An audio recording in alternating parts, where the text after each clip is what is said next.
Hello বন্ধুরা, তোমাদেরকে আজকে আমি আলু দিয়ে চিকেন রান্না দেখাবো। তো দেখো, চলো স্টার্ট করিলি। দেখো, আমি মশলাগুলো আগে থেকে বেটে রেখেছিলাম। তারপরে আমি আলুটাকে লাল লাল করে 4টা পিস করে ভেজে নিয়েছি। ওই তেলেই আমি পেঁয়াজটা ভেজে নিলাম, আর দিয়ে দিলাম কাঁচা লঙ্কা আর আদা রসুনের পেস্টটা। তো এবারে ভালো করে ভেজে নিয়ে আমি হলুদ, জিরা আর লঙ্কাটাও পেস্ট করে আর কড়াইয়ে ঢেলে দিলাম।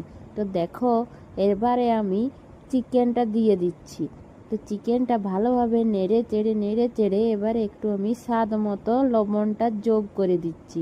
তো লবণটা দিয়ে এবারে আমি আলুগুলো দিয়ে দিব। তো আলুগুলো দেওয়ার পরে ভালো করে নেড়ে চেড়ে ভালো করে কষিয়ে নেব।